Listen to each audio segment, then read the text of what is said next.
Ladies and gentlemen, thank you very much for joining us live this evening here at Talladega Super Speedway. It's Tarnation TV, of course. Thank you very much for watching. And this league is known as PRL, which stands for Primetime Racing League. Some online NASCAR 2003 action for you tonight. Of course, the date today, May 9th, 2025. My name is Blaine Donlin, joined by Rod Weston. Good evening, sir. Good evening. Back to something we know a lot more about. We're good. Yeah. A good group that you and I kind of got started with.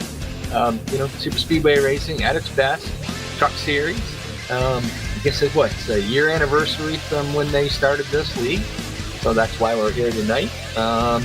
Points race. We only got one points race in so far. Ken Roberts, your leader currently. So it's going to be fun. We love watching these guys on the super speedways. I know you'd rather be there. Me, I'd rather be up here in the booth watching these guys at the super speedway. I'm showing 31 people connected to the server, so that means there's at least 29 drivers. And yeah, it should be a lot of fun tonight. Talladega Super Speedway, custom branded for prime time by John Godfrey. I would imagine John's the man you go to when you need different color walls and new logos on the grass. But yeah, this should be a lot of fun. This is season number 5, race number 2 here at the Friday night Super Speedway Truck Series presented by Primetime Racing League. It's a lot of words. Graham does admit he needs to work on the title for this event this evening, but we're getting used to it. Hopefully they'll have us back and have them do some more of them for these. I like these. Like I said, I really like doing it with these guys. They're a good group of guys. They put on a heck of a show. 3 wide. We're going to talk about that all night. 3 wide, 8 deep, and just lap after lap after lap. It's absolutely amazing. Yeah, and with a full house, especially on a Friday, a lot of guys have come out. Looks like they're headed into qualifying right now. As you can see, the stats rolling on your screen there. Ken Roberts, Josh Slocum, Brian Wolf, Perry Bond, Mike Mangialardi, Randy Waugh, Stephen Branstad, Eric Lovell, Ken Huntsberry, Javier Negron, Gary Heiser, Brian Rawson, Pat McCarsky, Ulysses Sandoval, Garland Oaks, Brian Lovell, Gary Mingus, Graham McDonald, Bobby Farrell, Greg Lovell, Dan Lovell, Keith Bynum, Rodney Sullins, Greg Palmer, 3G Greg, John Godfrey, Chris Elliott, and Denny Carroll. And that was just race 1. Yeah. And to correct you, it isn't Rawson, it's Rawson. Oh, is it Rawson? It's Rawson. I was told that earlier because we are world famous. I even got picked on for about Zach Rogers. I was calling him Zach Roberts. That's somebody watched the his broadcast and picked on us about me about calling him Jack Roberts. So. Well, that is legitimately not his name. But we just mispronounced Rawson. Rawson, you said it is? Yes. Okay. Got to put a little culture French on that. to it. A little French to it. You should be used to that up there in the Canadian, yep. You know? Yeah, I can roll my R's and all kinds of cool stuff. Oh, yeah. Question for you, A. Whereabouts did you put the trucks that you downloaded? Tarnation TV file browser. Oh, it's in the Tarnation file browser. Okay. Can I just leave it right here with us, you know? Oh, you zipped them up. Perfect. Hey, come on. Not my first rodeo. Yeah, look at you go. Thanks, everybody, for watching the broadcast. We got about a dozen people looking at this thing right now. It should be a lot of fun. Super Speedway. We got like 79 laps, I think, for running tonight. 76. What's the math on that one? I can't remember. 76 laps. They can do about 20. It's a 2x pit strategy. So, they're looking at, if they go green to checkered, probably about 3 pit stops. Okay. Probably you'll see different strategies. We know some of the drivers that aren't currently here, like Dixon. Bob Dixon always is one of the guys that pits early. Different strategies. Just try to lessen the damage when it comes time to pit. You want to pit with people because you want people to draft with, but you don't want to pit with the whole complete field because 9 times out of 10, it never works out good for some people. I got the cameras, as always, to do my best to set the cameras up for the pit entrance, especially in very different spots, because the default's always in a weird spot. I never like what they drop pit road 1. It's looking at it as the cars drive down pit road. But Talladega, we all know better than that. It's way more exciting visually to look at the battle coming into pit road, because they can get kind of hairy sometimes. And what happens is if you get multiple drivers that don't normally, now I don't say, when I say this, mean they don't normally drive together, but if they don't normally pit together, some people will break a little earlier, some will go later, some want to try to get that hot pit to get that little extra advantage, and if they're trying to do the hot pit, the guy in front of them is not trying to do the hot pit, sometimes they get a little bumpy and bangy, and next thing you know, somebody's going around. So that's pretty much where usually the action is on the pit stops.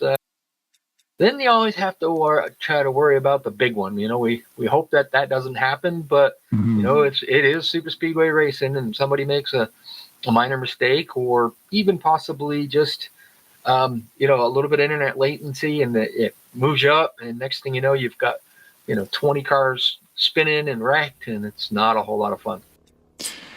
It is. Yeah, the big one's weird. Like here tonight, it could definitely happen when you've got 30, 25 plus trucks out here tonight. Smaller races, I guess you could call it the big one if it involves everybody. But yeah, we've seen some accidents. And then the big one, sometimes it never really happens. But when it does, holy moly, it takes out 75% of the field. And it could be a catastrophe especially in a points race. Well, we just finished qualifying. Mike Mangialardi on the pole with a 52.459. Sorry about that. Tied. I would have to really dig out the import export to find out what, where, when, and how with Randy Waugh at the same speed on the front row. So 2.5 miles around, and they come out the exact same speed. Probably Mangialardi beat him just by a couple of tenths. Now, the export only shows 2 decimal points, where the in-game will show you 3. Right. How do you get the 4th? I'm not really sure how you would do that. I don't even know if it exists. It must, because it'll put them in those positions on purpose, obviously. So the game knows something we don't. But then again, and then you got Ken Roberts and Kelly Kaza right behind him, and they're within 1/10 of a second within each other. So. Yeah, let's see if I get a shot of that on broadcast. We usually don't try not to show game menus, but we can totally do that right now. What we're talking about there is your qualifying list. Mike Mangialardi, 52 seconds around this thing. Actually, everybody qualified 52 seconds around this thing.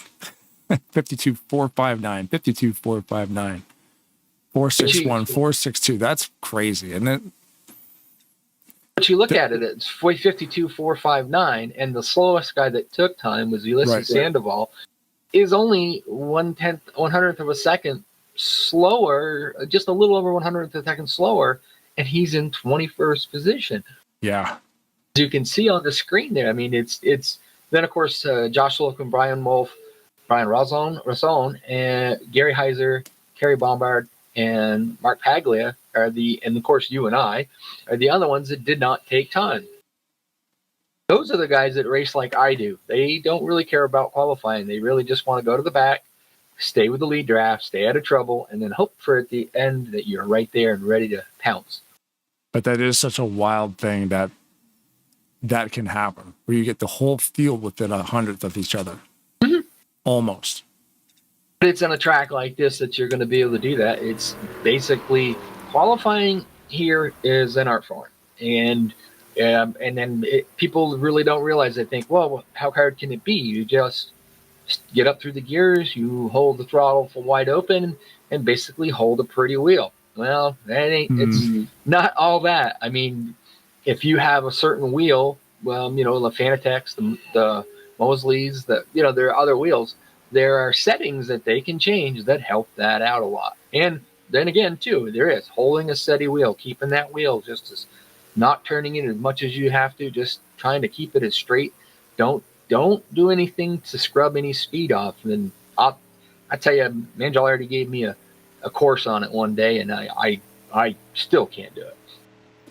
Yeah, it's crazy because you do need to know your hardware, so know the steering wheel and the pedals you're using, and then know how to set them up, know how to use the software for those things to actually make them work properly, and the results are just infinite.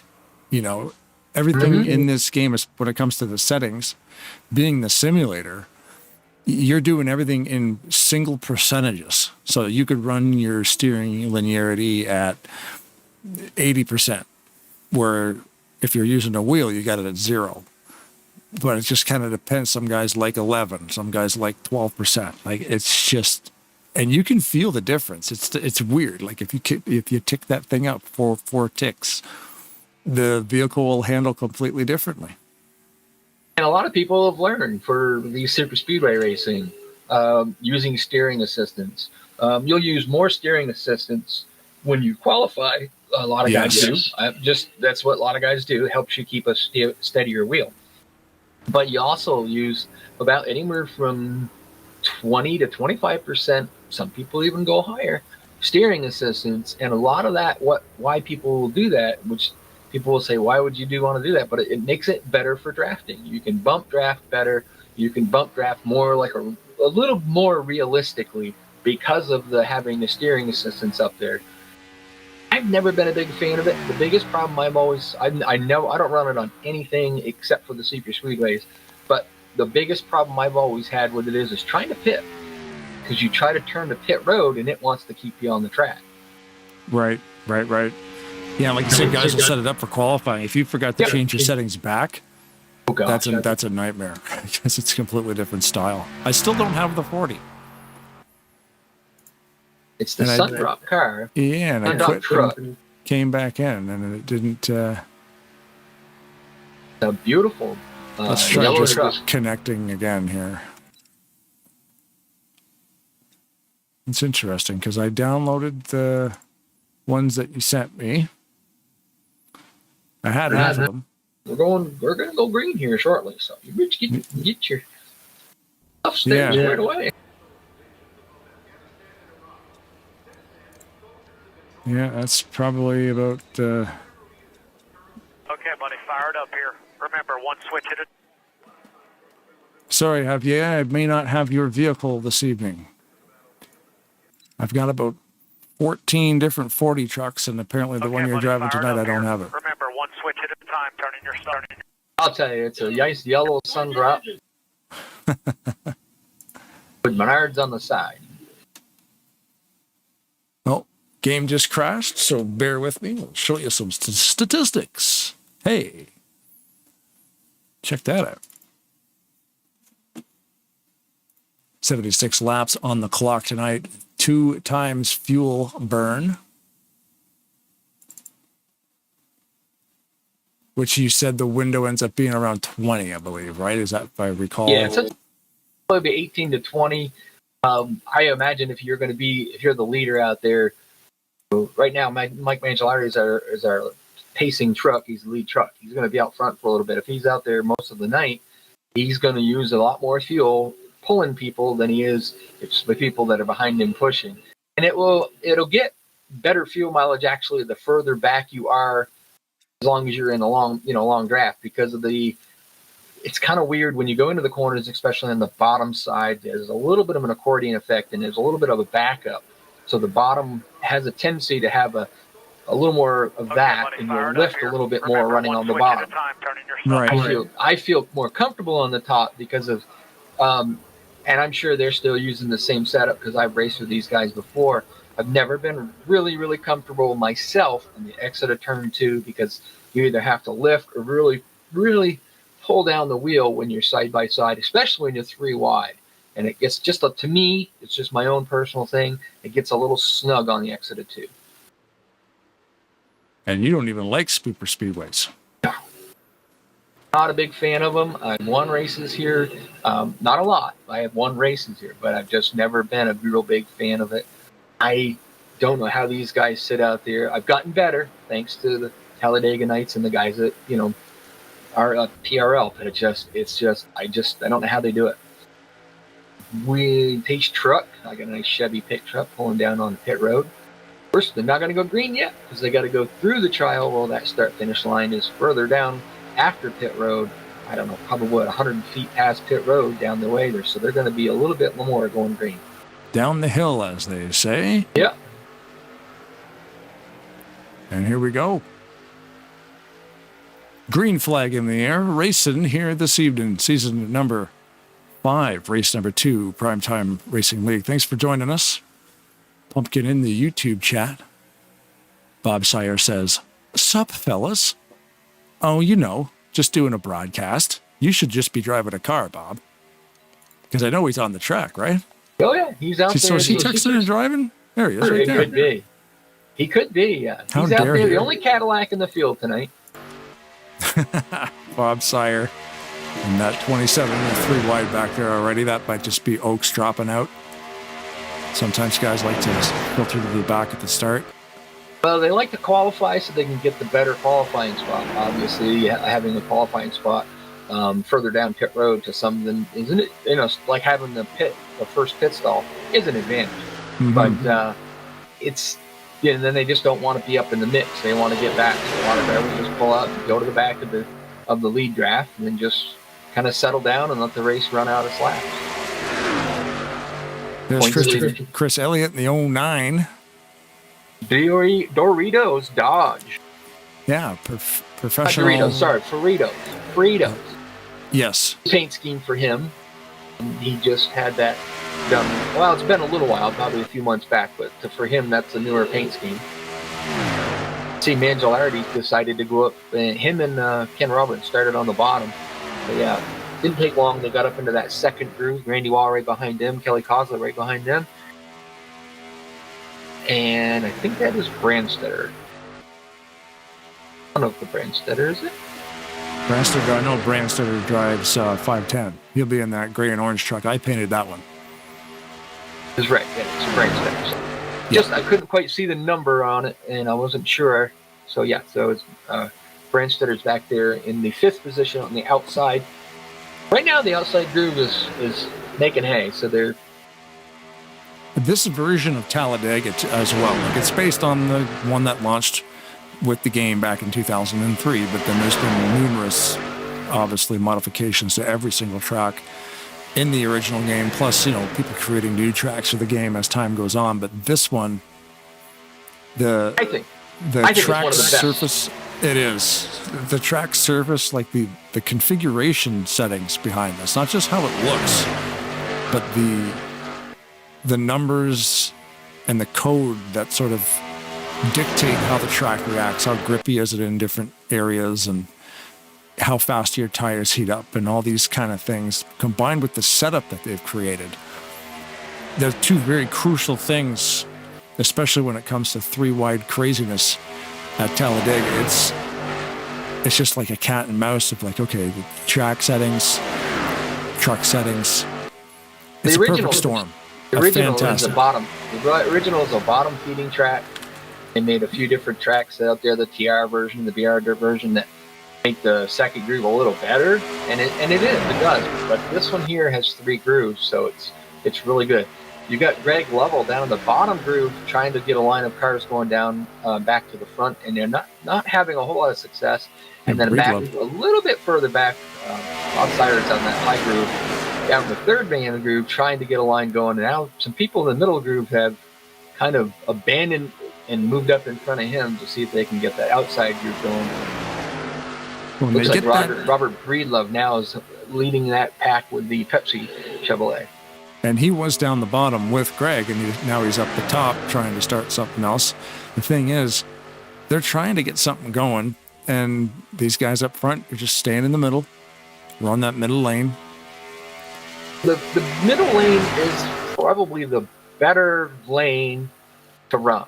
But what happens is when they start getting side by side, the outside lane actually becomes a little better, only because of the fact that when they come off the corner, they get more momentum on that high side. I was just watching to see what they do. Mike Mangialardi has not left pretty much staying pretty tight between the yellow lines. Sorry, the white lines in the middle of the track. He's pretty much just staying right dead nuts in the middle. But be mindful when Breedlove gets up there. How many? Start looking back behind him. How many people are going to start pulling up in front of Breedlove? That kind of died out for a minute. Heavy Negron kind of was sitting back there about 8th. He decided to drop to the bottom. He's brought a few trucks with him. He's got Greg Lovell right behind him, Greg Palmer behind him. I think that's good company. Yeah, and I believe behind him is Keith Bynum. Starting to, as you can see, they're not just sticking to the bottom or the top, but they're going wherever they can go to get and build speed up. It's all about the momentum. And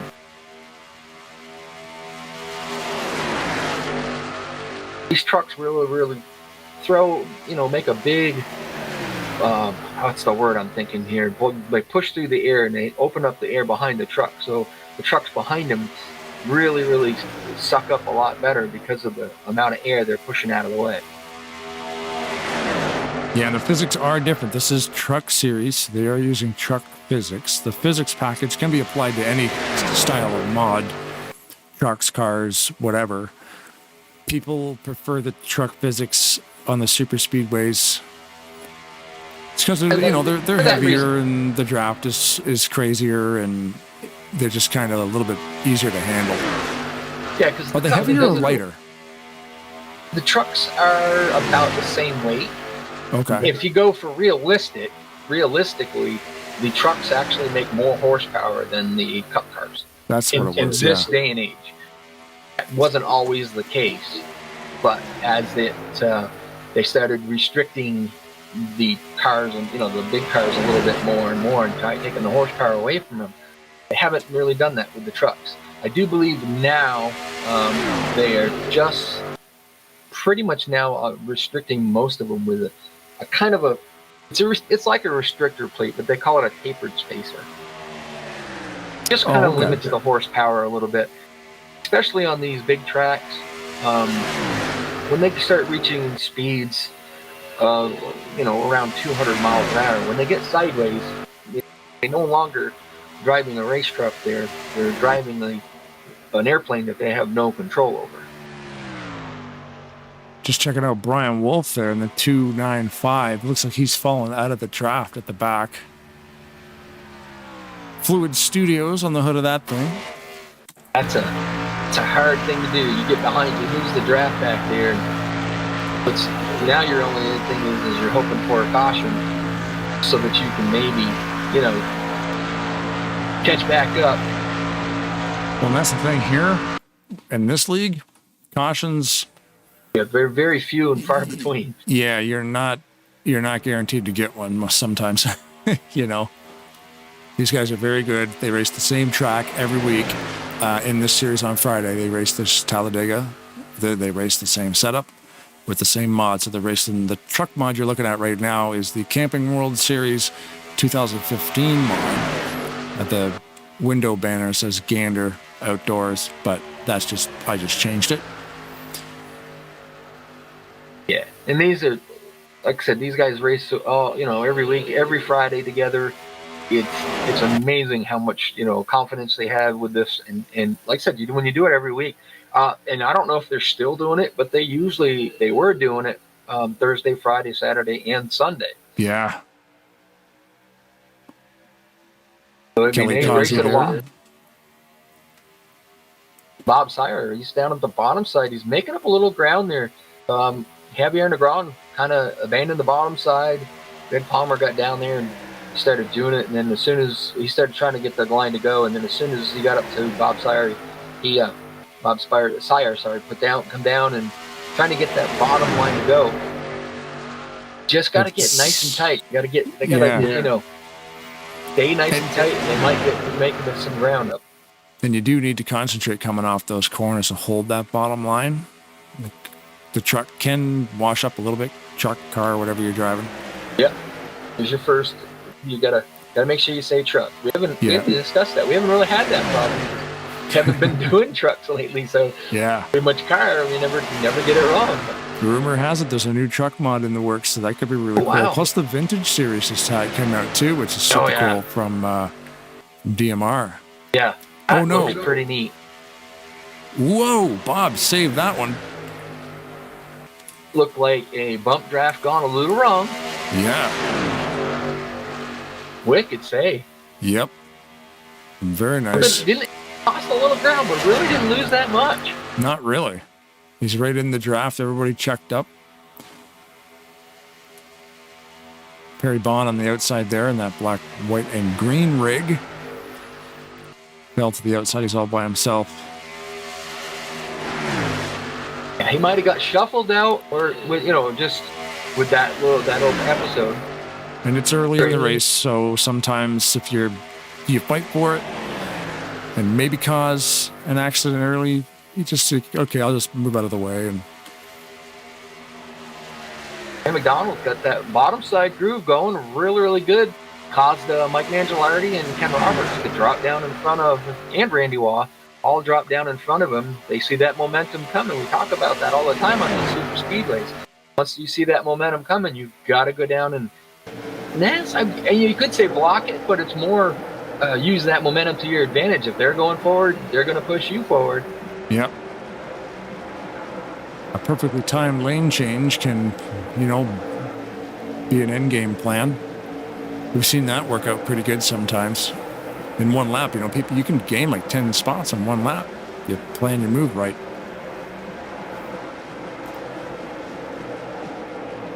Just looking to see where Mangialardi was in the points, and he's currently 5th in the points. So if you're Ken Roberts, right now you stay right there. Your points leader. I don't know where Josh Slocum is right now. He's the guy that's in second. A little bit further back, in 21st right now. And you say that, it's funny when we say that he's in 21st right now, but he's only a second behind the leader. It's just in the distance that where he is to where the leader is. Billy Kozlow's trying to get something going on that high side. He was part of the 3 trucks there, the Mangialardi, Ken Roberts, and Randy Waugh. He was the 4th truck in line on that outside, but they kind of left him hanging when they saw that stuff coming, the momentum coming from the inside there. I think these guys are content just staying behind Mangialardi. For now, nothing's really changed up front. I think for now they're just they're running laps. We're on lap 16 right now. That means about 2 laps or so. They're going to start thinking about pitting. Guys up front, I think you'll see Mangialardi and probably Ken Roberts. They seem to be working together tonight really well, and they'll probably pit together. Yep. And it just depends on, who. Right now, we're not in that room with them. No, and some of these guys will have each other on whisper button too, so you can still speak to each other without the entire field hearing what you're saying. So like, hey, let's go in, boom, boom, boom. They could be coming up with a cool little strategy. Maybe throw something different, because that's the thing too. You race with the same guys every week. You kind of get to know what they're going to do and when they're going to do it. Maybe they changed up a little bit. Maybe they pit a little early or something. Yeah. Or maybe they went to the school of fuel saving, hosted by Jeffrey Elliott, and you could get 29 laps out of the tank instead of 21. Yeah, that's where you're way in the back, and you're just staying along on that line and kind of lifting a little bit. We got our typical racing troll, Mackenzie West, in there, hollering to her dad on the chat. Chris Elliott to the pits. So, well, you said what's coming up? Pit alone. That's the next question. It's worked. I mean, it can work, because if everybody comes down and there's an accident, you're just looking at it, not being part of it. Basically, if he can get in and out, he's taking just left side tires and fuel. Smart. And once he gets out there, now the thing is when he gets out, does he get out with the rest of the field? Because if he gets out quick enough and he gets up to speed, and he gets regular the rest of the trucks in the draft, he's gonna have people to draft with and pick up that speed. It looks like Brian he's going Wolf. to get out in front of them. Yeah, Wolf's there. We just passed him. They're just going into turn 1 now. And he is not up to speed yet, but he's getting close to it. He's up to about 175 miles an hour. Takes about almost a lap to get those things up to full song. So he's going to be all right, I think. They may overtake him relatively quickly because they're coming at him at 195 miles an hour. He's just barely getting up to 180. So, but they're pitting.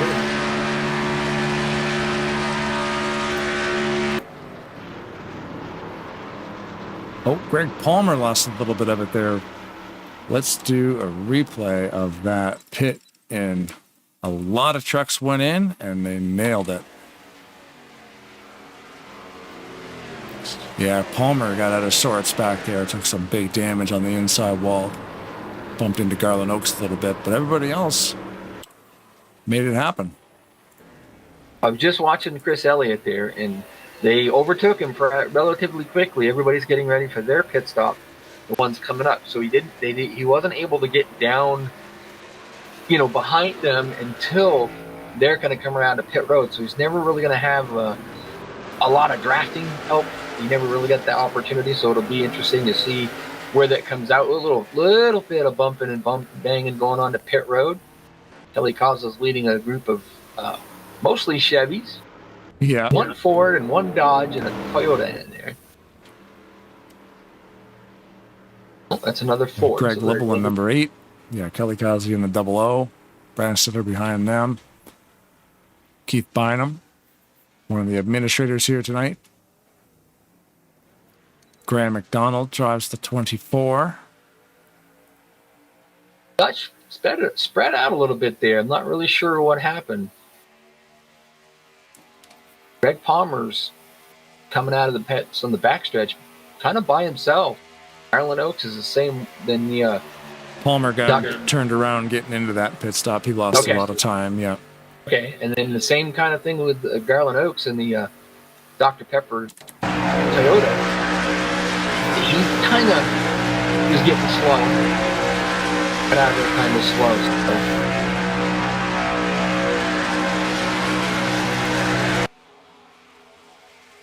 This is very cool. The green flag pit sequences are great. It really mixes the field up a bit.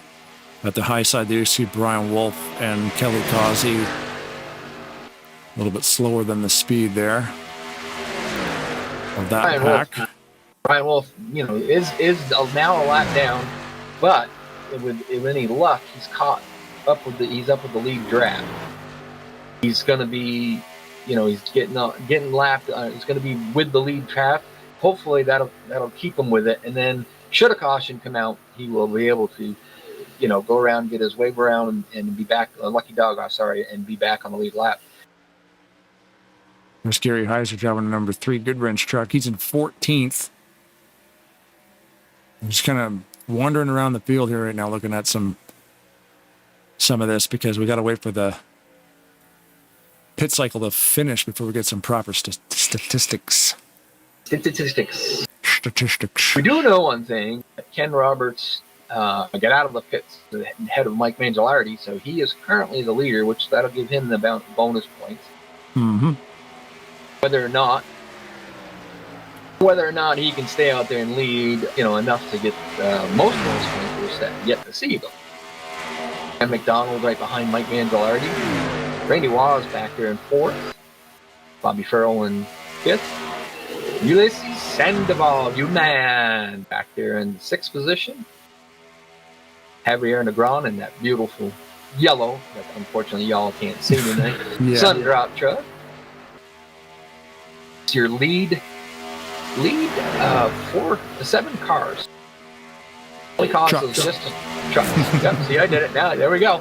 Yep. I did it finally. Yeah, I think I've been doing it all night too. Only causes a little bit behind him. I don't know if he's quite got enough to catch up with him. Denny Curl and Dan Lovell. So he's in the middle. of these two packs right He's got now, another so- pack coming, so I think he'll be all right. Yeah. As long as that so the other pack kind of went to the Maybe low Carroll. side. So yeah, they're going to catch him. They're going to catch that lead draft. Of just kind of that's what happens when you get a green flag pit stop. Somebody, if you have any episodes or any issues like Greg Palmer did and Carlin Oates, those two guys they're going to want to try to get together and just hope for a better pit stop next time, and hopefully that a caution comes out and gets them caught back up. So they slowed up a little bit to collect Kelly. Now they're going to all be in one big happy family again. Currently, you have Greg Lovell, you have Chris Elliott, Garland Oat,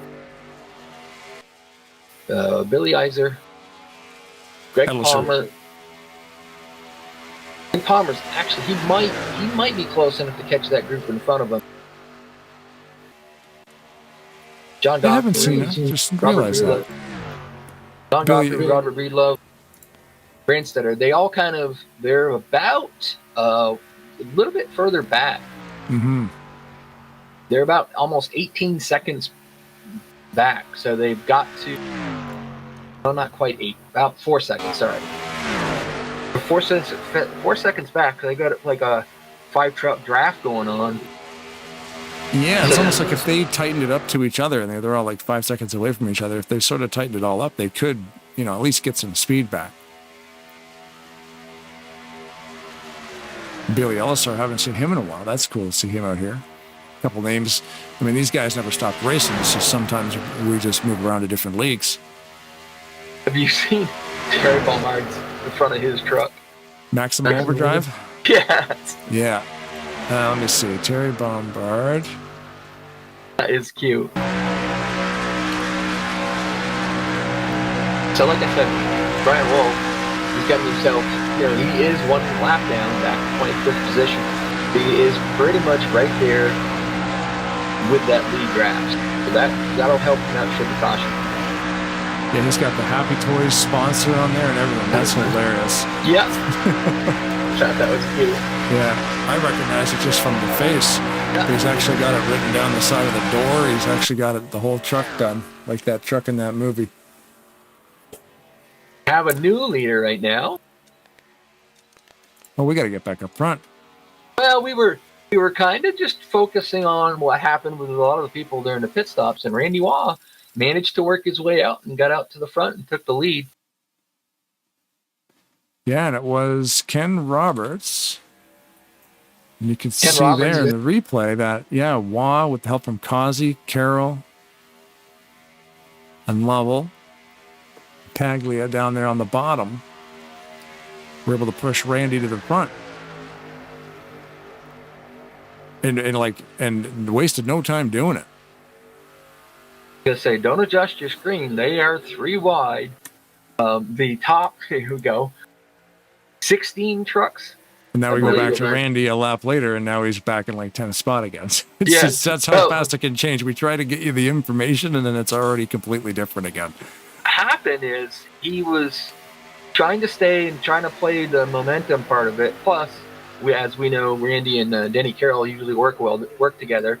I think he kind of went up to that high groove to help Denny try to get that high groove working and get Denny up further, and they just didn't get enough trucks up there to make that all work, as they're just starting to overtake Garland Oaks. Yeah, Garland Oaks going backwards. But Brian Lovell in the 44 leading this thing. Mark Paglia in the 28 right behind him. Keith Bynum behind him. And Perry Bond there sitting in 4th. Got that low side working. Looks like Perry Bond went to the high side to see the momentum coming in front of Ken Roberts and Mike Mangialardi.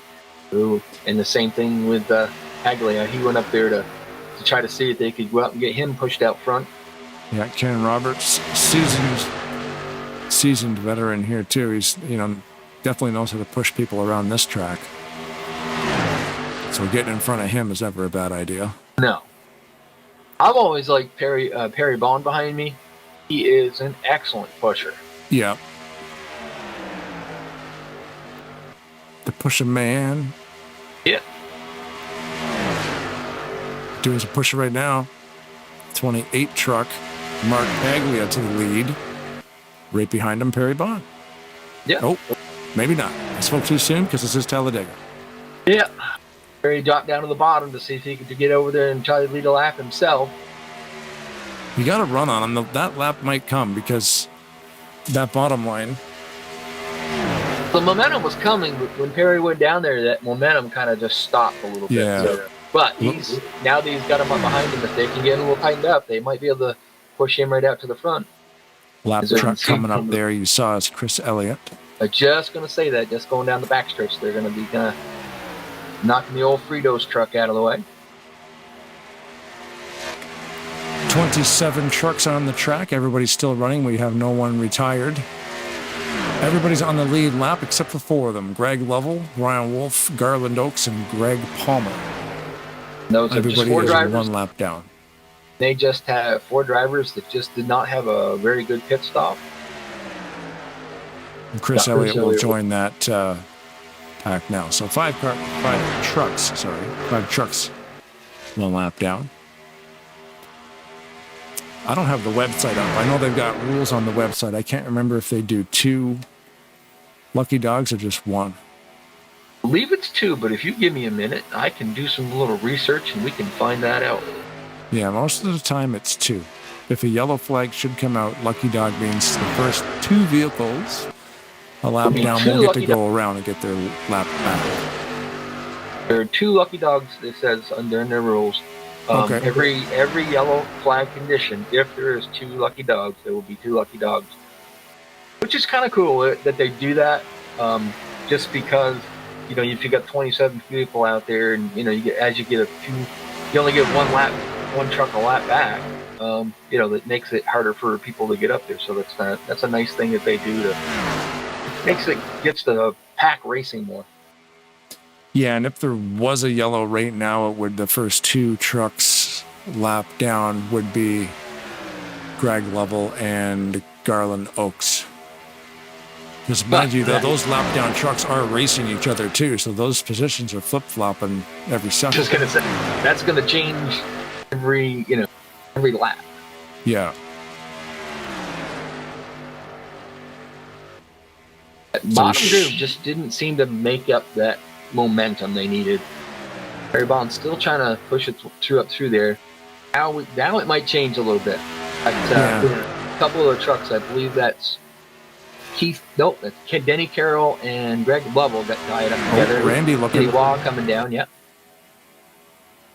Now, I was curious. I was just going to say maybe this won't happen because we're looking probably at pit stops again within the next maybe 5 to 10 laps. If these guys wanted to stay in line and kind of line it up, but they don't care. They'll go for it. Figure it out, boys. Also got to figure, I would say that, all of these guys are probably here every week, every night and every Friday night, and racing for points. Mm-hmm. So, hey, you lead a lap, that's 5 bonus points. Yep. You lead the most laps, that's another 5 bonus points. So, if you can get out there and try to lead a lap, you're going to try to do it. Now, this is a great camera angle to show you how these guys can push each other. And they come off this corner, you'll see them get right up. Like there's Roberts pushing the 28 of Paglia up front. And they're actually touching each other. When we say bump drafting, we mean it. They'll use that bumper to just push the guy in front of them. That's why it's usually not the leader that's setting speed records on tracks. It's usually the guys behind them because they're kind of getting that slingshot action. Push and push and push, and then they'll get to the corner and they'll kind of lift. And that's where they get away from them just a little bit. And then they get the drafter sucks them right to them again. And so they get a little more speed, a little more better lap times by doing that. Yeah. Leader, he's just flat out. He's not lifting. He's just running that thing as hard as it'll go. I'm pretty sure that Ken Roberts isn't lifting too much. But if you start looking back a little bit further back there where Danny Carroll is, Greg Lovell, they're probably having to lift a little bit going into the corner. Out there is where you're going to be the sweet spot of getting better fuel mileage. In fact, pit stops here relatively soon. Nobody pitted this time by.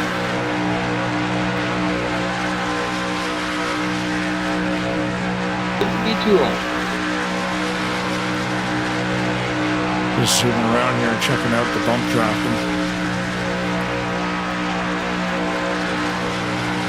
It's a good spot for it. Coming into the back straightaway, you're going to watch Garen Roberts right underneath him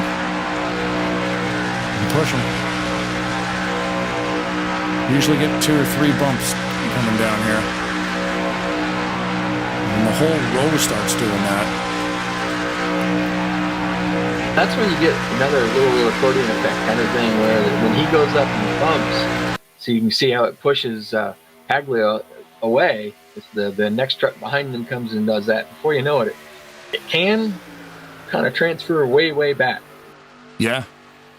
When you're in a tight pack like that, and if everybody times it, I mean, you can't really time it, but sometimes it just sort of happens where it's like a domino wave right through the whole field. And then that, hold on to your tuchus, because sometimes the bumps are pretty violent. Like you can, with moderate damage being on, you can really get into somebody out here and not cause any problems, depending, as long as you plan that bump in the right spot. You don't want to do it going into the turn, because then you're going to lift those back wheels up and you kind of need traction in those things sometimes.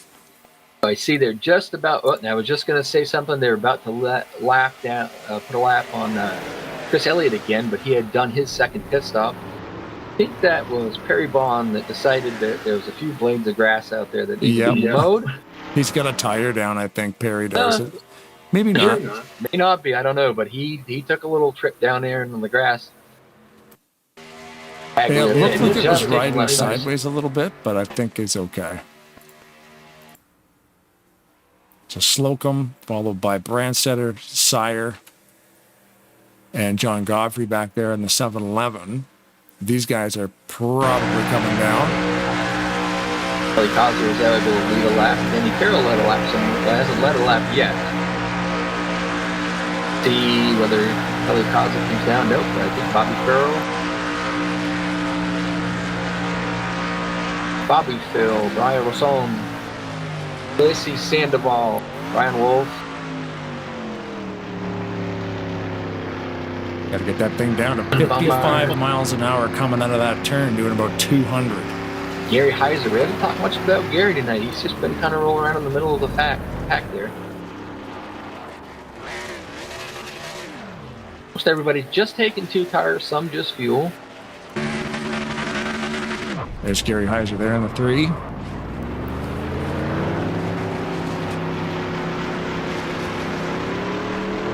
Should see Kelly Kaza get on pit road here pretty soon. Here comes Kelly Kaza, Danny Carroll, Greg Lovell, Dan Lovell. The pit stops. We've got Billy. How do you say Billy Heiser's last name? Right. Pitted with up.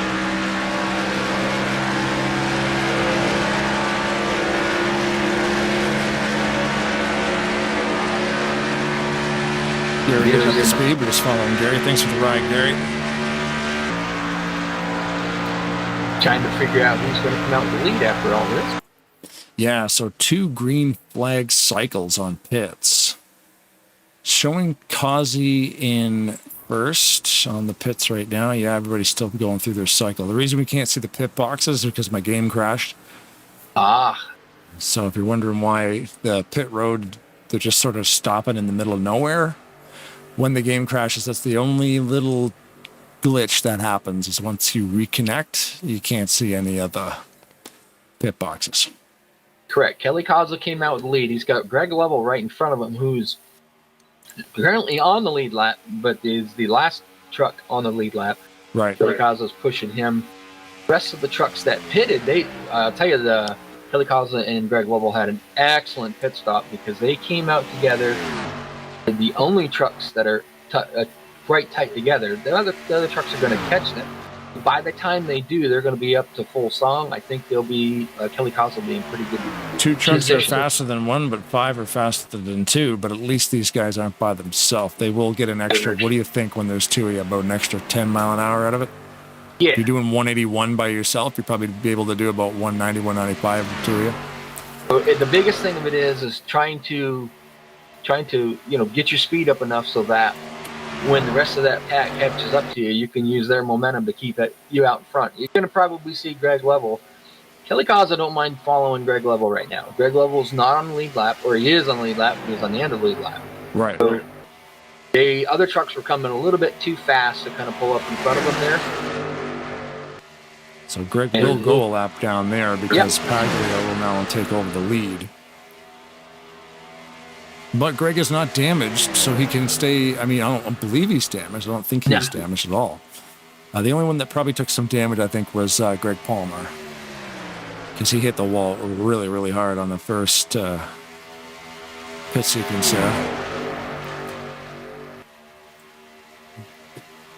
But we've been told to never show the 22 get in an accident because his trucks and cars are always in mint condition at the end of the races. So if there's an accident, we're just supposed to keep it quiet and not talk about it. So pretend I didn't say that. Okay. The 22 had to go to the sausage cart and get a hot dog. Is that what's going on? That's why he's 2 laps down. Yeah. A little hungry. So a whole brand new, fresh top 10 here, pretty much. Let's check it out. We got, there's Graham McDonald in 10th. Bobby Farrell in 8th. Okay, yeah, we're still running. We're still figuring it out here, the scoring. But Bobby Farrell, Brian Rosan, Javier Negron, Mike Mangialardi, Randy Waugh, Ken Roberts, and your leader, Mark Paglia. Most laps led tonight. Mike Mangialardi has 18. Paglia will be leading his 11th lap right now. Ken Roberts has led 5. Randy Waugh has led 2. And that is about it for laps led this evening. Just in, retired truck number 22, Greg Palmer, is out of the race. And they will put Slocum another lap down there. Oh, no, he will just be 1 lap down, sorry. He was on the lead lap until that point.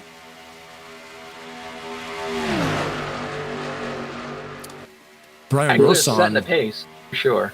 Yeah, check this out. So Brian Rosan has the fastest lap at 47.168 so far tonight at 202.8 miles per hour. Ah, that's flying. Yeah.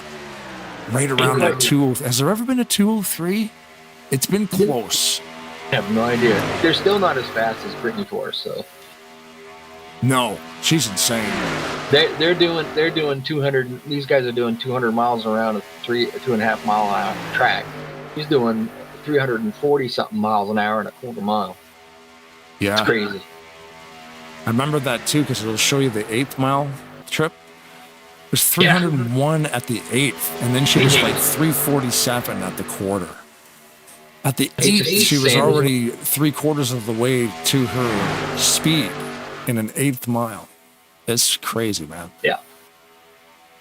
Once they saw that, they were like, "Oh wow, okay." At the 8th, is what you call hauling the mail.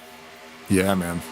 Those Forrest, that whole family. I mean, John Forrest being who he is, and then having his daughters follow in his footsteps. It's just.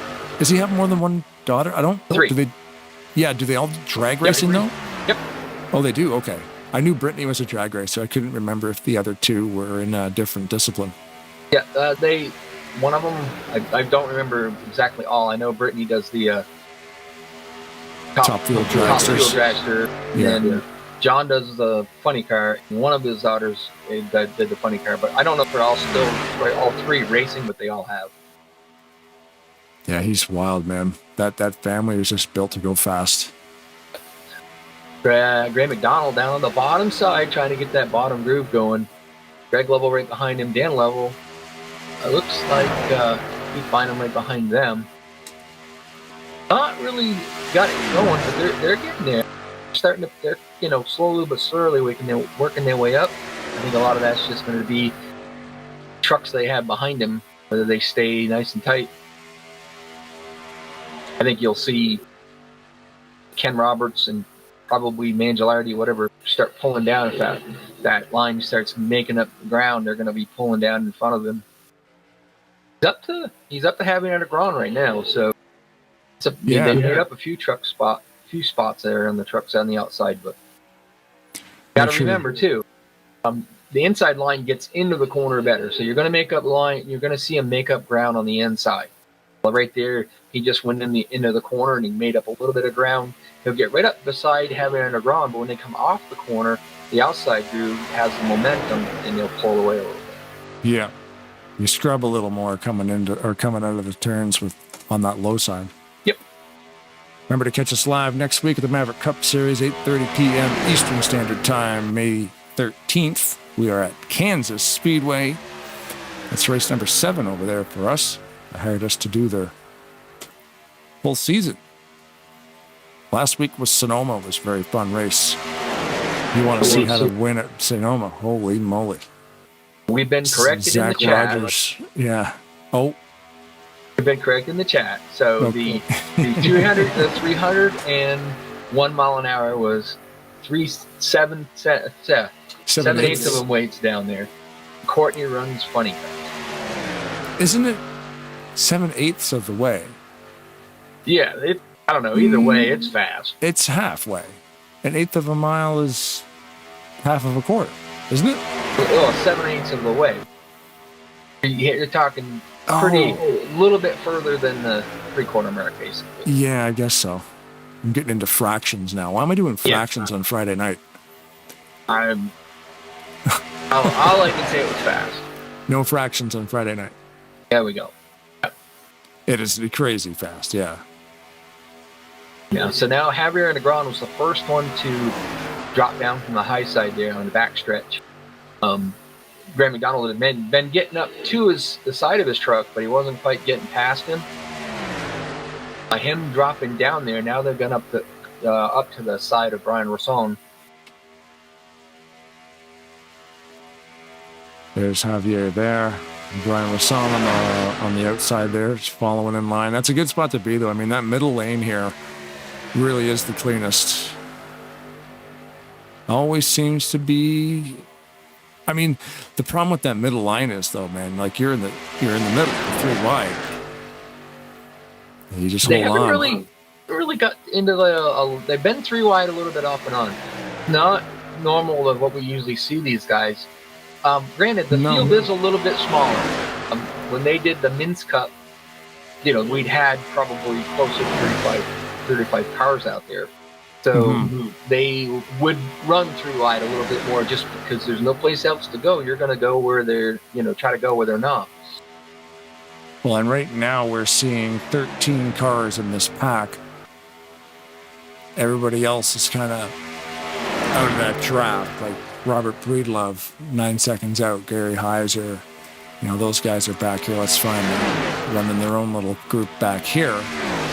And then none of those guys are slouches back there at this. Those are guys that are pretty decent super speedway racers. They just have had bad luck on pit road tonight. Bad luck on pit road, but lucky enough to find each other on the track so they can keep that top speed around 200 mile an hour. Because when you can get together with 3, 4, 5, 6 people, and they're not in any hurry to really fight each other for position, you're just more, hey boys, let's stick together and just keep trucking. They're not really going to lose too much time this way if they can stay in a line. The big thing of it is as long as you can keep up similar to the same speed, should a caution come out, you're going to get right back up there with them. And as you can see, they're all just hanging tight. They're running a good straight line. They're not shucking, jiving too much. No, there's no reason to try to pass each other to gain positions. Because if they stay together, there is a potential chance that the big pack's not going to catch them as quick. Maybe they can get caught back up. Like I said, should have caution fall. And from the leader to Robert Breedlove in that 931 Pepsi truck, the gap went from, they only lost like 0.3 of a second. Where if you were by yourself, you'd be falling back way faster than that. That's just stopping the bleeding, as we would call it. Yep. They're So still going fast. 13 to 10:29. So they're not really they're not losing that much. Now we're creeping up on 20 laps to go. Trying to think when was the last pit stop was around 38, 35, 36, 38. Mm-hmm. Yeah, and that's usually about a 3-lap kind of cycle too, because everybody's on a different plan. Robert Breedlove is actually going to be pitting this time by it. Posted up, so they're maybe trying a little bit different strategy. They can probably be close. It's closer. They can make it from here. Might be thinking if they can get in and out. Right. I was going to say, whenever they pit now, as long as they get a full tank of gas, that's all they need to get to the end on fuel. So what do you do? Do you run it right till it's dry and you have less time, or do you go now? And, you know, you could pit super early. If you had a couple of buddies that were willing to do it, you could go now. Right. Tires aren't really an issue here. That's the thing is it's you got your buddies together. If you're going to pit, gotta pit together. You got to make no mistakes and come in and out. So now, if you're going to just pick him on, we'll say Javier Negron, you know, he's back there in about the fifth or sixth spot. Why I say it that way is he's currently in the sixth spot. That could change. We got somebody blowing up back there. That looks like Kelly Causey at the 0-0. Now that could bring a caution out. Depends on how early, you know, if he gets off the track, right?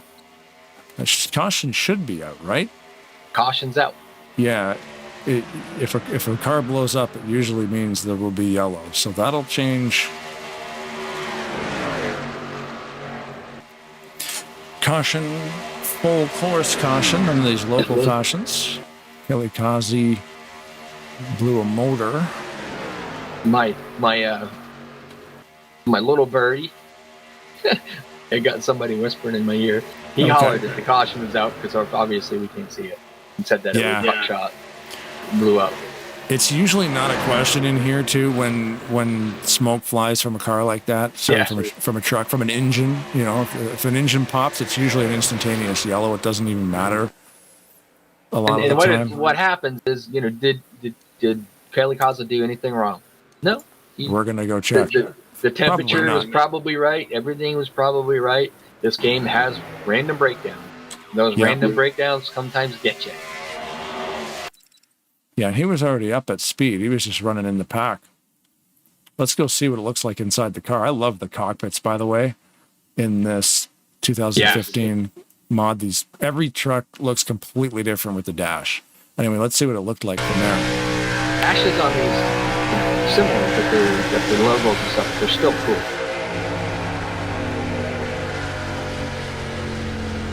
Yeah, see, he had a carburetor. Let me see. He's got Breedlove behind him. Yeah, he didn't shift or do anything. It just popped. Did you want to grab him and talk to him? Well, let's see if we can grab a hold of him.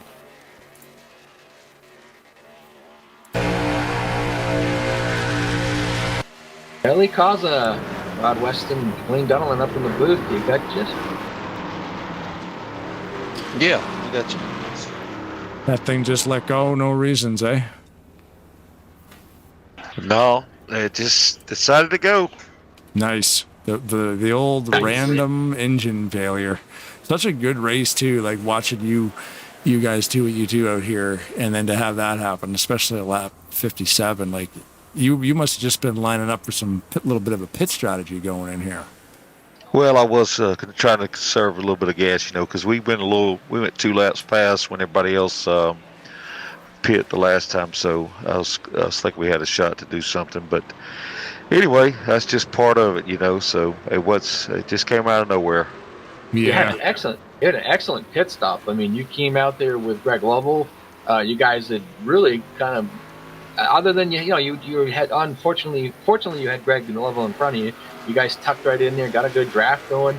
But I thought maybe I'd see you move up in front Mark Paglia when the pack caught you, but you kind of stayed on the bottom there, and it gets you in a good position to save to fuel too. So Yeah, they were coming pretty good, so I didn't know. I think I went down when Mark came up right at the same time, so it was kind of one of those deals. But that pit was really good. What I think what the difference was the fact that we stayed out 2 more laps, and so we got a little more time out on the track at a higher speed. So when I came out, I was usually those guys catch you out of 2, and we go into 3, and I didn't even see them yet.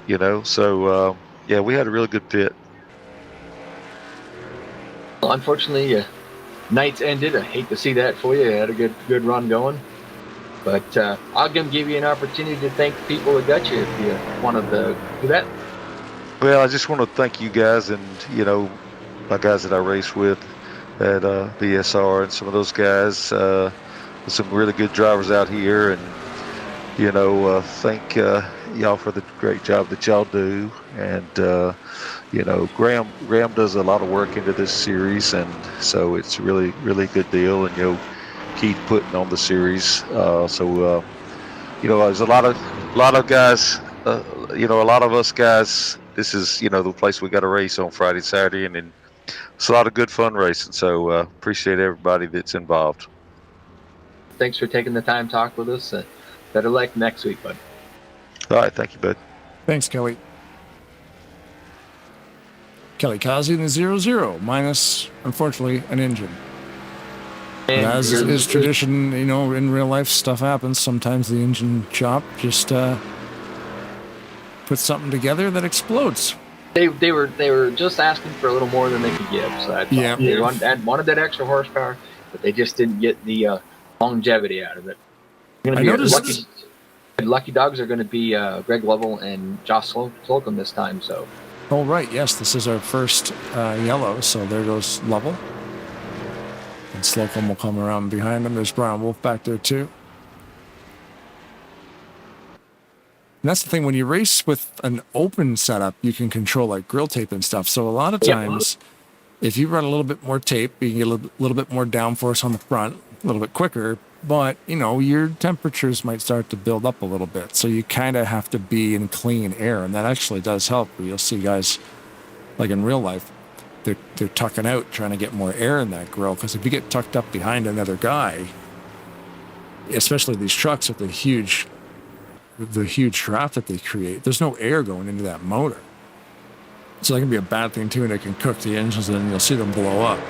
Of course, here with a fixed setup, that's not really going to happen because you don't have control over that stuff. Not only are we going to have Greg Lovell as a lucky dog and Josh Slocum as a lucky dog, it looks like Robert Breedlove's going to stay out and get the wave around. So the only thing, I don't know if he had pitted. Let's take a look. Breedlove? He has 2? 3. It's showing me 3. It's okay. So he might have already got his pit stop in. He might be able to go the next distance. So either way, he's just trying to get back on the lead lap and see what he can do. You got Ken Roberts is your current leader. Randy Waugh behind him. Mike Vangelardi in 3rd. Mark Paglia, the one that's been leading pretty much. I think he's got the most laps led. Yes, at 23. Back there in the 4th position. The yellow lights have gone off, so you'll see these guys just past the pace truck. Breedlove, Slocum, Lovell, just like you said, Slocum and Lovell are a lap down. They are the lucky dog, and the wave around goes to the 931. Breedlove. Breedlove, so that's cool, because basically what the wave around is he's trapped between the pace truck and the first plate in that gap between. So now you're looking at the front row, where he was kind of between the front row. He's allowed to drive around also, but that also means he opts out of pitting. Right. To prevent from going a lap. He did do his 3rd pit stop, so he may be all right on fuel. Because on that last sequence, we saw him actually, he went in early. I think he was all alone. So it kind of paid off a little bit. Right. So he got Is it trapped a in caution? between the pace truck and that front row, and then he's able to claim the wave around and not go a lap down. We're going to have about 16 laps to go when they come around to take the green. You know how all of that, it's running single file, everybody playing nice. I know what you're going to Give say. it about 5 more laps, and now you're going to see, now these guys, they race good, race clean with each other. We've seen that many, many times. But, now it's time to start to see what you can do and see what you can get. So business going to pick up here in a little bit. These trucks down pit road. Ulysses Sandoval in the YouTube chat, he overdrove his pit box, and as he shifted, he lost reverse, so he wasn't able to back up. Oof. He's still out there, though. Currently being shown in 16th. Anyway, pace truck's out of the way as we make our way down the hill. Randy Waugh got a really, really good start. Yep. Now he's got Mark Paglia, right up behind him, trying to give him a little bit of a push. As we said, when the inside line's going to get that better run going in. Especially early in the run, too, because they're not up to full speed, yeah. Well, they don't lose as much coming off either because they're not up to full speed, so that the truck doesn't drift up. It's still pretty good. Outside line currently, though, has kind of got the better run going down the backstretch. Have to just wait and see kind of how it works off the corner. Curious when these guys are going to go 3 wide, because we know with this setup and this truck, it definitely can be done. It's going to happen. Oh, it is going to happen. Like I said, with business is going to start picking up. Just as we say that, I think it was Billy Eisen in the high side out there, just trying to get that high groove started. Yep. Oh, but he bailed on him. Ellis are all there by himself now. They're going to start seeing that happen. Just little by little, they're going to start trying to work that out. 2 guys running side by side in front. You think about it. If you're back there, I'd say probably 10th to 12th position. And you look ahead, you're not going forward. So you've got to figure out a way to go forward. And the only way you're going to do it is on that outside group. You are still hanging tough though on that outside. Outside like third line or outside in like that middle line? The current middle line. Yeah. Because the outside group can definitely... Oh, look at that. Ulysses is looking out there. I think that was a little case of Ulysses got a little bit in the back of Perry Bond. Just a bit in the middle of the triangle, and he kind of had to make a move. Like I say, buck drafting helps. Is Perry part of Team Wrecking Ball? I don't think so. I can't remember, yeah. No, Wrecking Ball was Heavy Underground, Ulysses Sandoval, Alex Ortiz, Oaks, you're right, Diamond Oaks.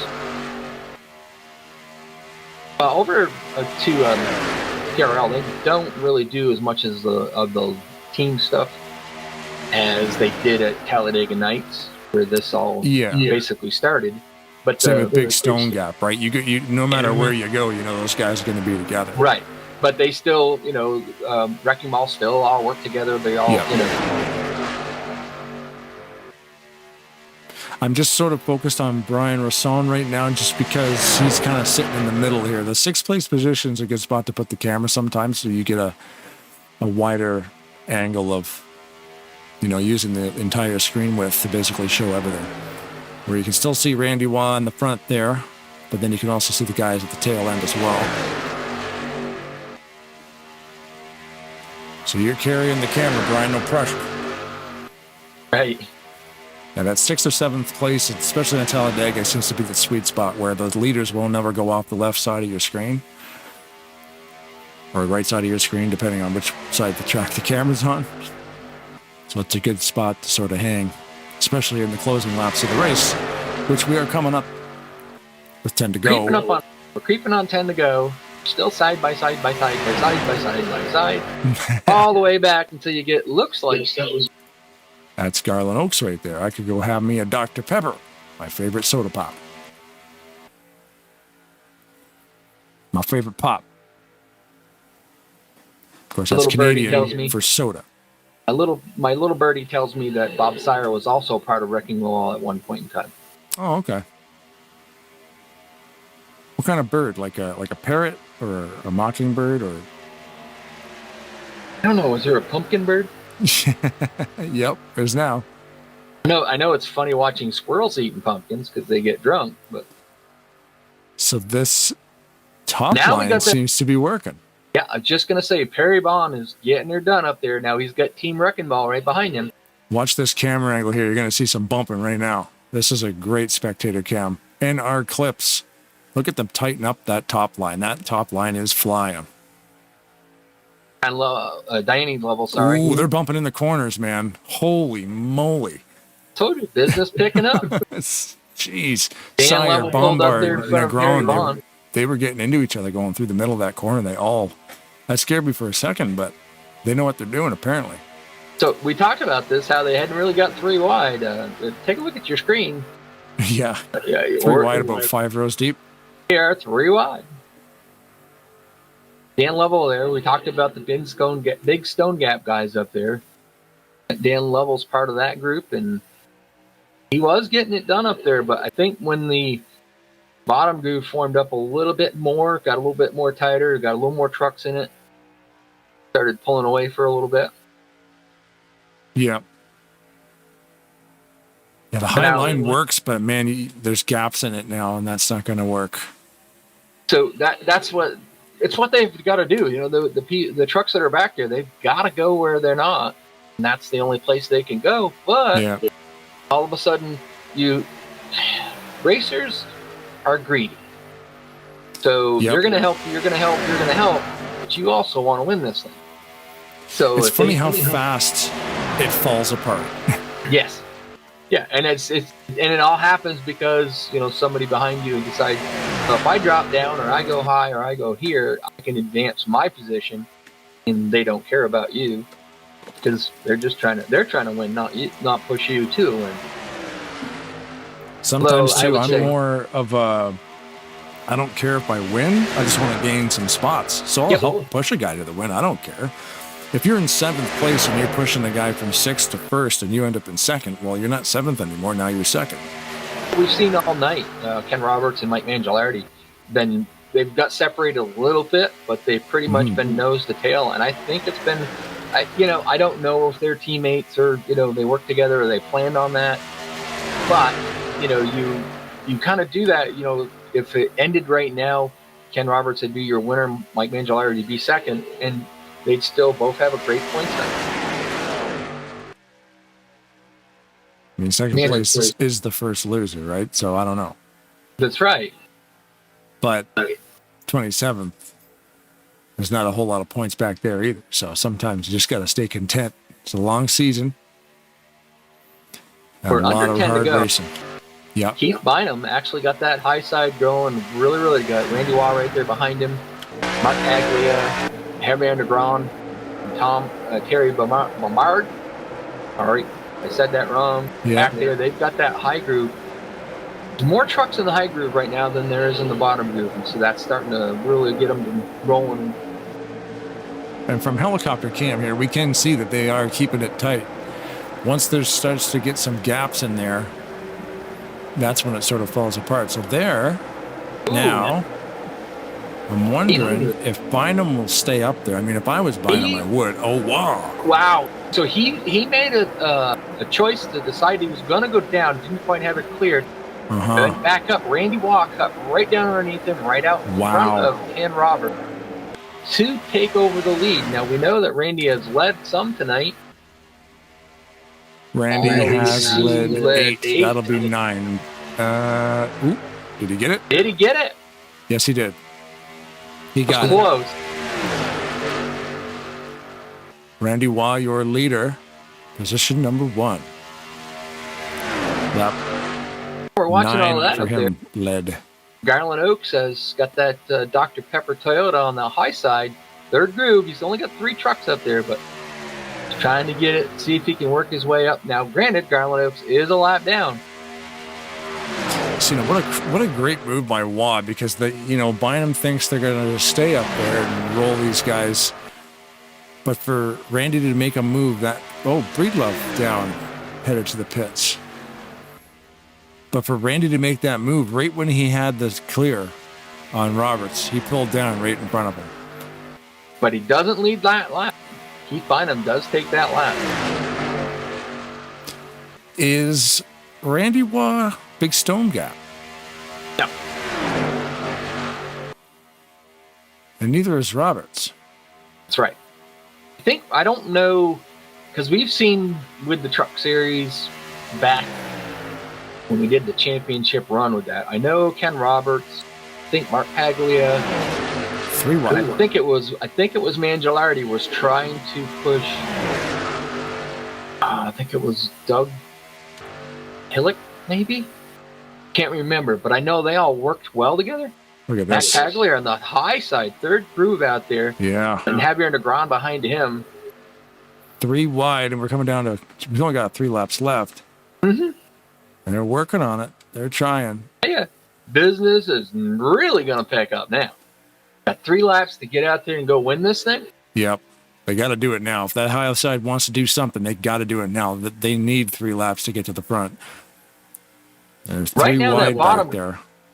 Those first 3 trucks, they are nose to tail pushing. That was Mangialardi even kind of, I think, got into the back of Ken Roberts a little late there. Ken can separate take it, him though. a little bit. Yeah. But they are just push, you know? Yep. They're on rails. A little bit of door banging there with Graham McDonald and Keith Bynum, the 2 guys who run this league pretty much. Trading a little bit of paint. It's like Paglia's out there to dry on that high side, unfortunately. I heard the bottom will go groove a little bit there. It looked like Ken Roberts just kind of dropped his wheels down below the yellow line. Got to be careful. That can upset the truck. We got about 2 laps to go now here. Yeah, right now the paint has a different grip value, right? It's a little bit slippery. Yeah. It can be a little slippery, but what it does is you get down there, the track is, I think what is it, like 30 degrees or whatever. 30 something, yeah. And the bottom is 0. Yeah. There maybe 5. And so when you do that, it de-wedges the truck and unloads it a little bit.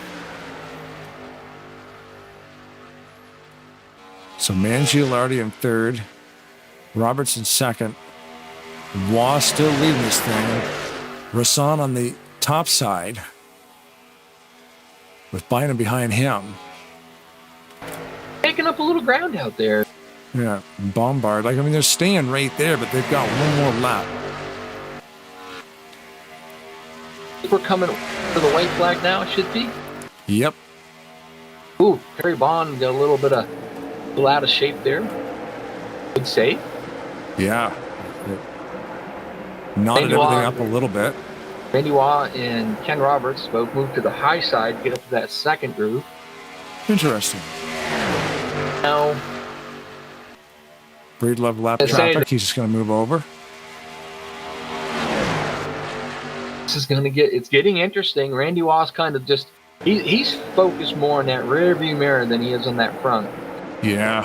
Ken Roberts is up. No, Ken Roberts left him. So, but Randy Waugh actually, for that part right there, made a good move. He went down in front of Mike. Oh, accident. Whoa, truck's upside down back there.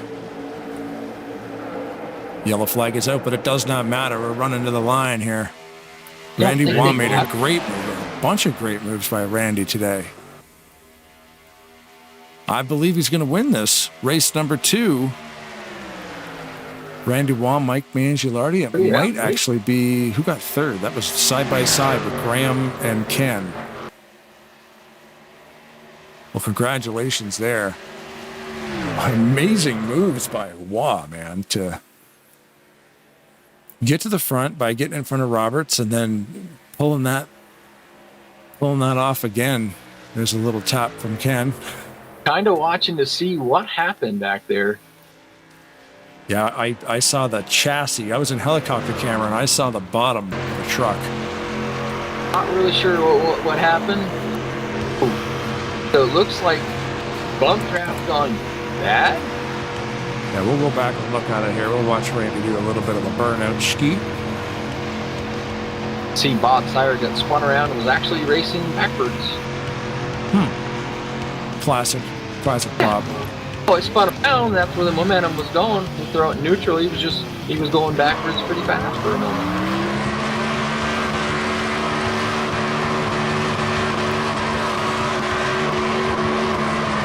It's your winner tonight, Randy Waugh, Mike Angelardi finishing second, Ken Roberts finishing third. Let's see if we can get some of them guys up here.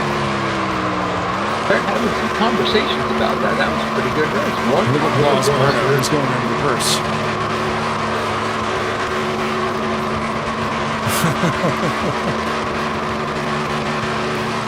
Randy with the reverse burnout.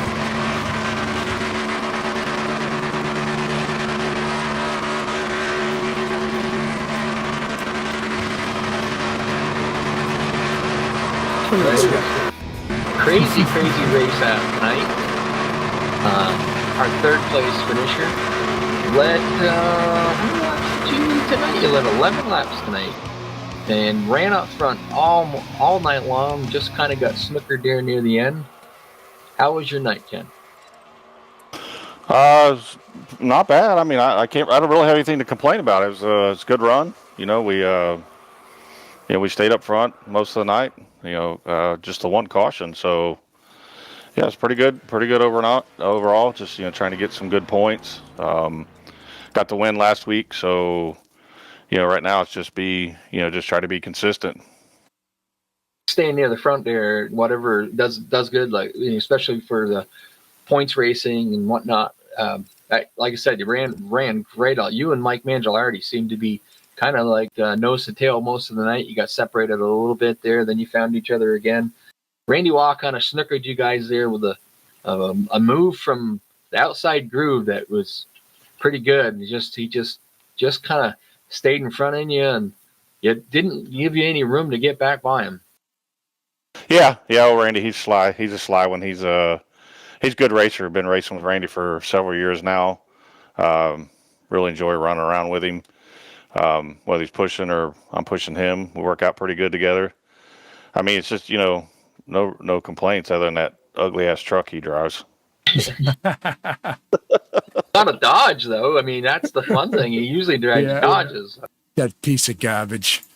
Yeah, that rolled tide crap just gets on my nerves. Yeah. Hideous. I can see how that happens. Hideous. Well, congratulations on your third place finish. That should keep you right out there in the points. I don't remember who was second. I'd have to look at that real quick, but we'll give you the floor to thank anybody and everybody that got you here, and congratulations on your third place. Well, first of all, congrats to Randy on the win. Well deserved. Thanks to Mike Mangialardi. It was good running with him. He got the pole, so apparently he's been practicing, so that's good for him. So glad to see him up there getting a good run. And thank my painter, Rodney Solons. He always paints some pretty cool trucks. So I know he's out of town this weekend. Maybe he's watching. But thank all my guys at BSR, all the help, the guys, and you guys for broadcasting this. I appreciate you guys being here, and PRL on their first year anniversary, so I can't believe a year's went by so far. So it's been a lot of fun. Been fun to watch it grow, and Graham and stuff's doing a good job running both the Friday and Saturday night. I know he's got his plate full, but he's doing a pretty good job. So, but a lot of fun.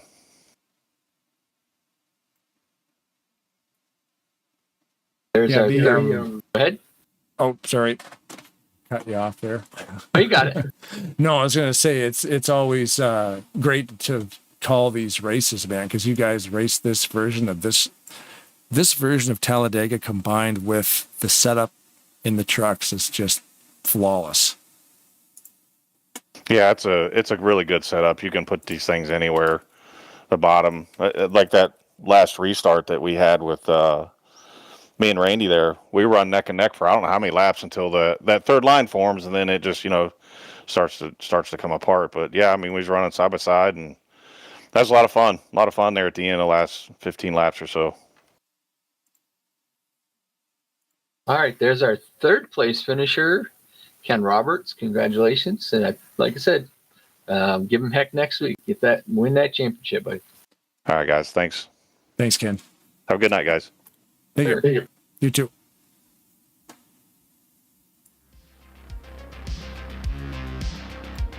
So now, our pole sitter, second place finisher.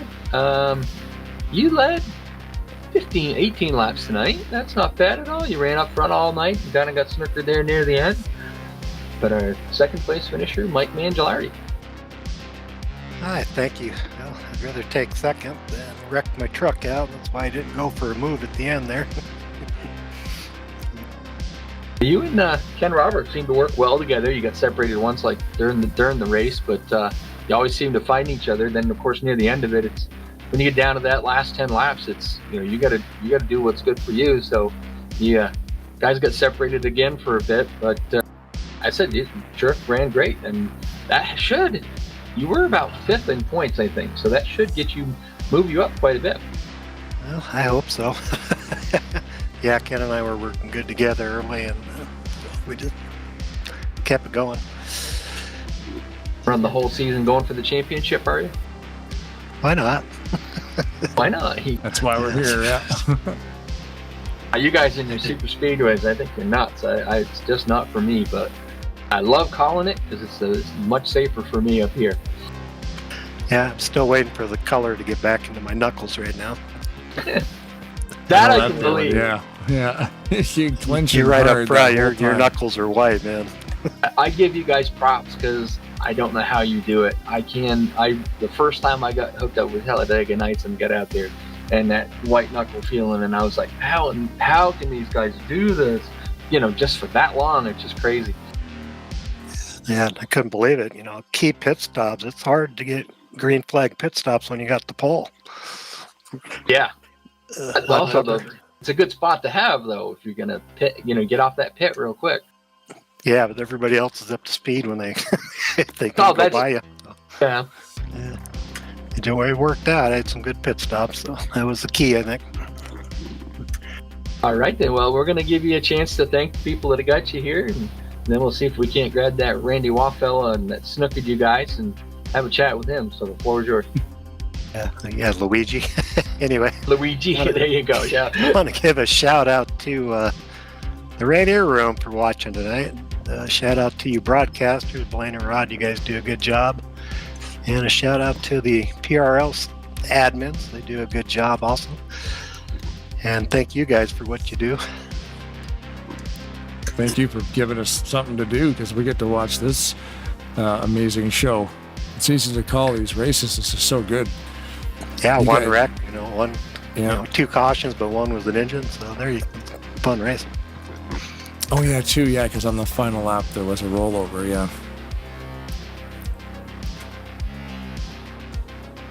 All right. Well, that was Mike Mangialardi, our second place finisher. Moved himself up in the points a little bit.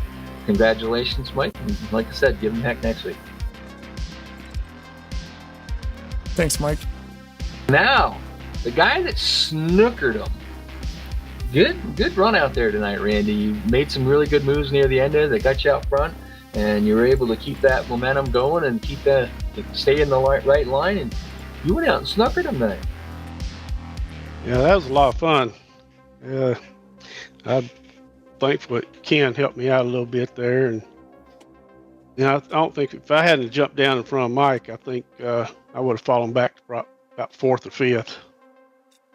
It seemed like anytime anybody tried to jump out of that and try to get to that third groove, they just couldn't seem to get it done there. More people were staying on the bottom and whatnot. And I see you and Keith Bynum up there, and I see Bynum kind of go down like he was going to try to go down there. And I don't know if he quite had room enough to do it. When he came back up, that kind of slowed him up a little bit. And it's also when he went down, slowed that lower line up, and you saw that opening. That was a heck of a move to drive right down in there and take over the lead. Yeah, I saw he drifted up a little bit coming out of the corner, and I had in my mind if he did, I was going to go low. And it just worked out great for me. I appreciate it. And man, having a good week. I finished second over at RTG last night. So Nice. I'm afraid I'm afraid next week might catch up to me. You just got to keep having races like you did tonight. You won't have any problems with that. I'm sure going to do my best. I hope I can make all the races this year. Like last season, I had to miss a few for wrestling tournaments and stuff, so I wasn't able to make all the races. So I didn't make the playoffs. The good thing is you were in the top 5 in points. Gilardi was just ahead of you, not by very many, so you should have surpassed him.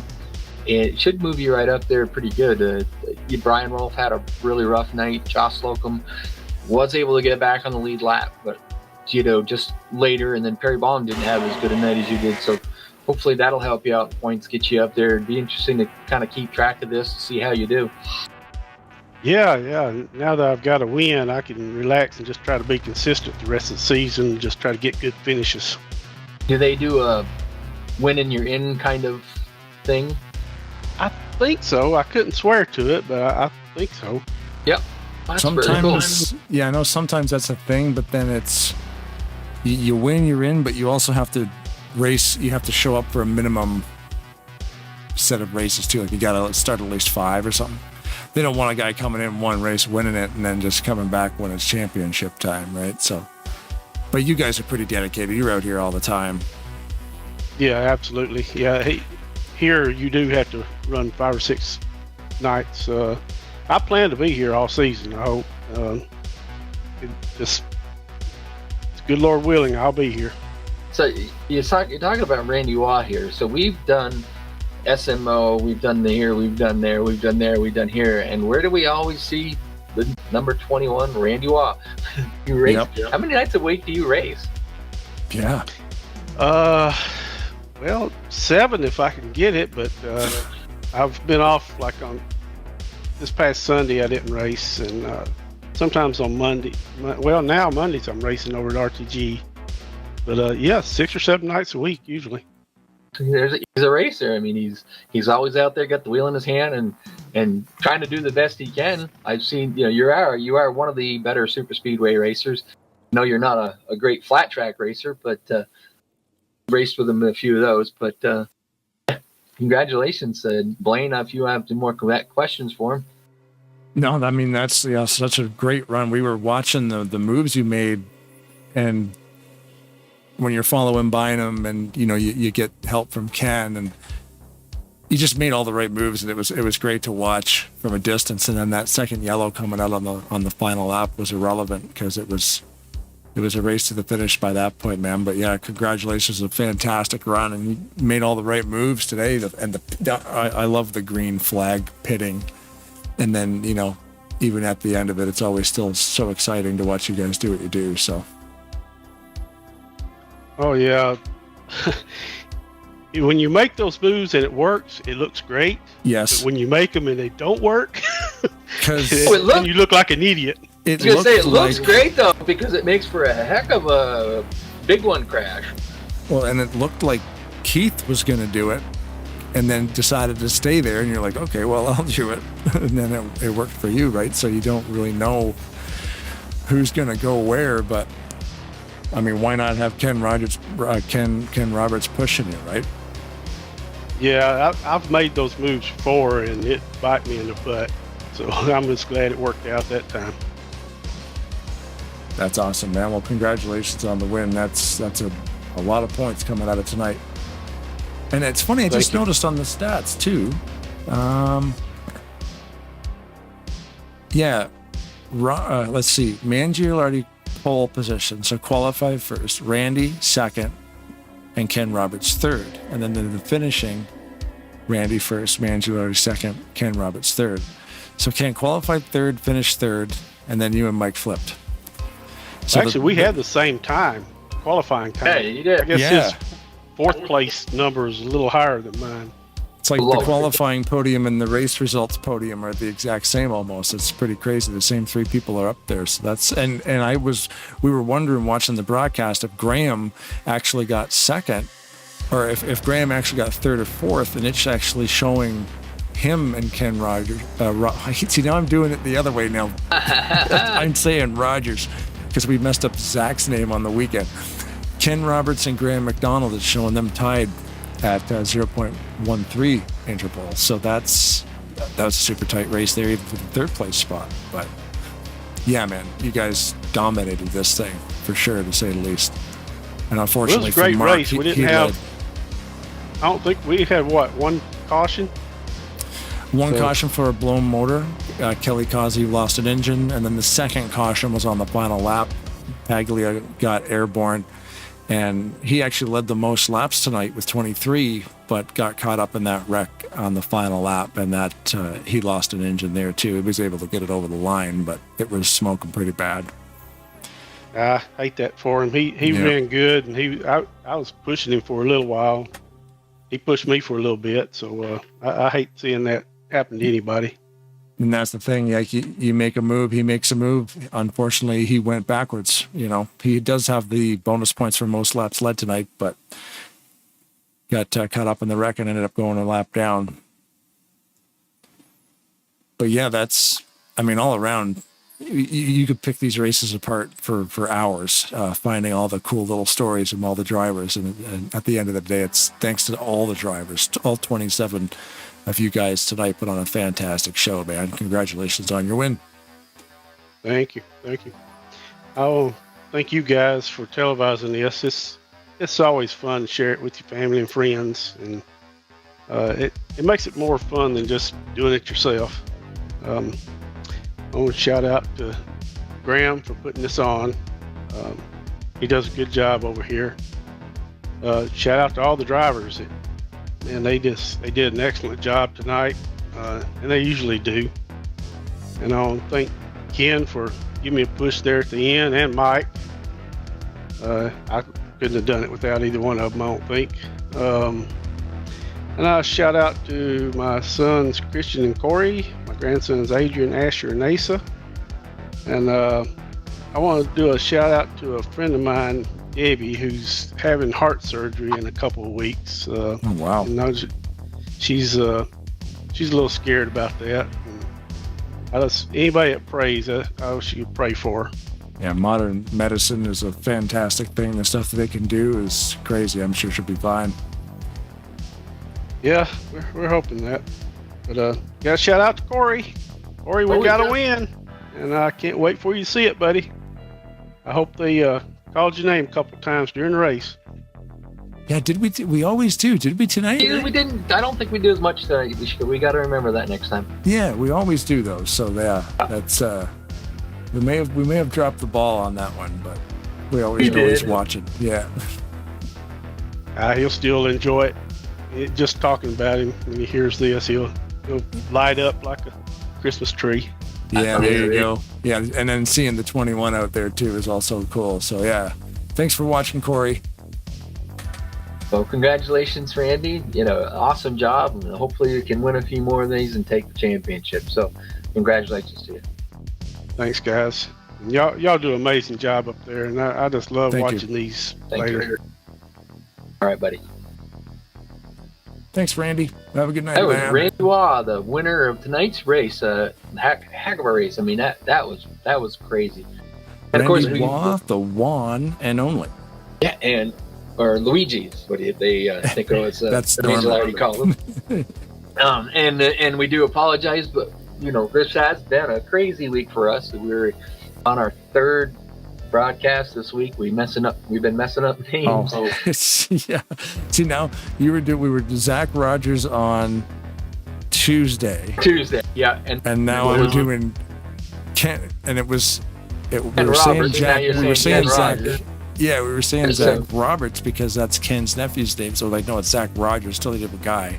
And then I come in here and I'm saying Ken Rogers. So all those people that leave early after we've done all the interviews, they missed all the fun of us trying to figure out names. Yeah, the last 12 people that are watching this thing are like, my God, these guys can barely speak English. Why do they get hired to do broadcasting? Yeah. It's because we're handsome. It's because we're handsome. Right. That's right.